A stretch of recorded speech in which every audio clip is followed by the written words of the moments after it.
ವಾಲ್ಮೀಕಿ ನಿಗಮ ಹಗರಣಕ್ಕೆ ಸ್ಫೋಟಕ ಟ್ವಿಸ್ಟ್ 187 ಕೋಟಿ ಹಣ ವರ್ಗಾವಣೆ ಬಗ್ಗೆ ಮಾಜಿ ಸಚಿವ ಬಿ ನಾಗೇಂದ್ರಗೆ ತಿಳಿದಿತ್ತ. ಇಬ್ಬರು ಅಧಿಕಾರಿಗಳ ನಡುವಿನ ಆಡಿಯೋ ಸಂಭಾಷಣೆಯಲ್ಲಿ ಇರೋದಾದರೂ ಏನು? ಈ ಸುದ್ದಿಗಳನ್ನು ನೋಡೋಣ Valmiki audio bomb news top 9ನಲ್ಲಿ. ವಾಲ್ಮೀಕಿ ನಿಗಮದಲ್ಲಿನ 187 ಕೋಟಿ ರೂಪಾಯಿ ಹಣ ಅಕ್ರಮ ವರ್ಗಾವಣೆ ಪ್ರಕರಣ ದಿನಕ್ಕೊಂದು ತಿರುವು ಪಡೆದುಕೊಳ್ಳುತ್ತಿದೆ. ವಾಲ್ಮೀಕಿ ನಿಗಮದ ಮ್ಯಾನೇಜಿಂಗ್ ಡೈರೆಕ್ಟರ್ ಆಗಿದ್ದ ಪದ್ಮನಾಭ್ ಮತ್ತೊಬ್ಬ ಲೆಕ್ಕ ಪರಿಶೋಧಕ ಪರಶುರಾಮ್ನದ್ದು ಎನ್ನಲಾದ ಸ್ಫೋಟಕ ಆಡಿಯೋ ವೈರಲ್ ಆಗಿದ್ದು ಸಾಕಷ್ಟು ಅನುಮಾನಗಳಿಗೆ ಕಾರಣವಾಗಿದೆ.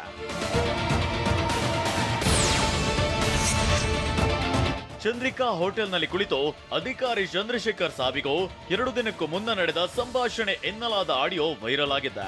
ಕೋಟಿ ಹಣ ವರ್ಗಾವಣೆಯಾಗಿದ್ದು ಸಚಿವರಾಗಿದ್ದ ನಾಗೇಂದ್ರ ಗಮನಕ್ಕೂ ಇತ್ತು ಅನ್ನೋ ಸ್ಫೋಟಕ ವಿಚಾರವನ್ನ ಇಬ್ಬರು ಅಧಿಕಾರಿಗಳೇ ಮಾತನಾಡಿಕೊಂಡಿದ್ದಾರೆ.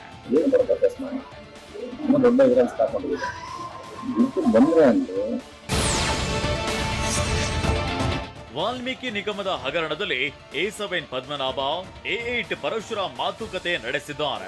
ಈ ಸಂಭಾಷಣೆಯ ಆರಂಭದಲ್ಲೇ ಮಿನಿಸ್ಟರ್ ಕಡೆಯಿಂದ ಪ್ರೆಷರ್ ಇತ್ತು ಅಂತಾನೆ ಮಾತು ಆರಂಭಿಸಿದ್ದಾರೆ. ಮಿನಿಸ್ಟರ್ ಆಫೀಸ್ ಕಡೆಯಿಂದ ಹೇಳಿದ್ರು, ನೆಕ್ಕುಂಟಿ ನಾಗರಾಜ್ ಕಡೆಯಿಂದ ಪ್ರೆಷರ್ ಬಂತು, ಹೀಗಾಗಿ ಅಮೌಂಟ್ ಟ್ರಾನ್ಸ್ಫರ್ ಮಾಡಿದ್ದಾಗೆ ಹೇಳೋಣ ಅಂತ ಇಬ್ಬರು ಅಧಿಕಾರಿಗಳು ಮಾತನಾಡಿಕೊಂಡಿದ್ದಾರೆ.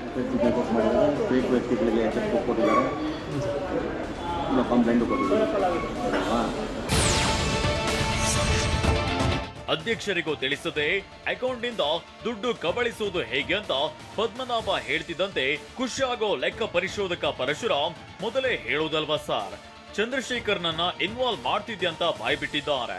ಇರೋ ದುಡ್ಡನ್ನ ಲೆಟರ್ ಕೊಟ್ಟು ಟ್ರಾನ್ಸ್ಫರ್ ಮಾಡಿಕೊಳ್ಳೋಣ ಅಂತ ಹೇಳಿದ್ದಾನೆ.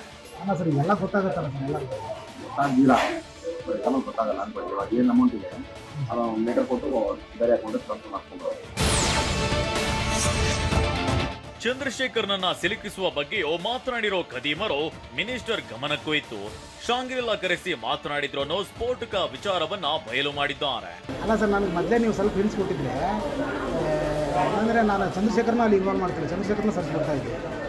ಚಂದ್ರಶೇಖರ್ಗೂ ಭಯ ಇದೆಯಲ್ಲ, ಚಂದ್ರಶೇಖರ್ ಎಲ್ಲವನ್ನು ಸ್ಟೇಟ್ಮೆಂಟ್ ತರಿಸೋನು 30% ಮಾರ್ಕ್ಸ್ ಇದನ್ನೇ ತರಿಸಿಲ್ಲ.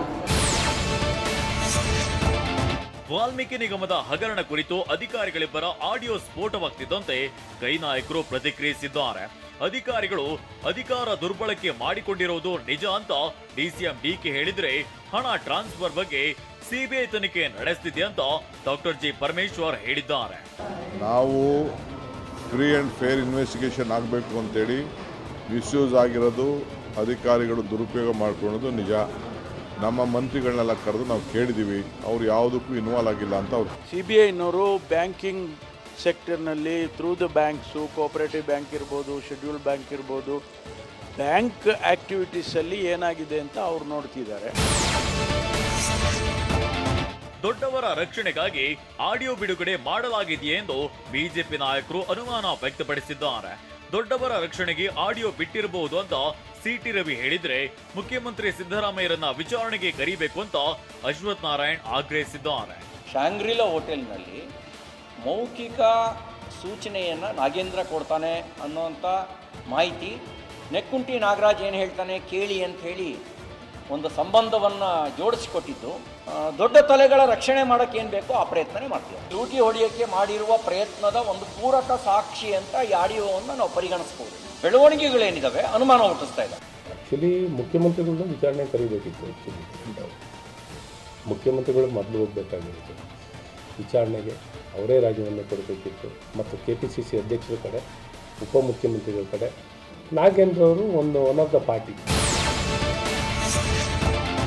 ಒಂದ್ ಕಡೆ ಅಧಿಕಾರಿಗಳ ಆಡಿಯೋ ಬಾಂಬ್ ಸ್ಫೋಟವಾಗಿದ್ರೆ, ನಿನ್ನೆ ಮಾಜಿ ಸಚಿವ ನಾಗೇಂದ್ರಗೆ SIT ವಿಚಾರಣೆಯ ಬಿಸಿ ತಟ್ಟಿದೆ. SIT ಮುಂದೆ ವಿಚಾರಣೆಗೆ ಹಾಜರಾದ ಮಾಜಿ ಸಚಿವ ನಾಗೇಂದ್ರಗೆ 7 ಗಂಟೆಗೂ ಅಧಿಕ ಕಾಲ ಅಧಿಕಾರಿಗಳು ವಿಚಾರಣೆ ನಡೆಸಿದ್ದಾರೆ. ಅಲ್ಲದೆ ವಾಲ್ಮೀಕಿ ನಿಗಮದ ಅಧ್ಯಕ್ಷ ಹಾಗೂ ಶಾಸಕರು ಆಗಿರುವ ಬಸನಗೌಡ ದದ್ದಲ್ರನ್ನ ವಿಚಾರಣೆ ನಡೆಸಲಾಗಿದೆ.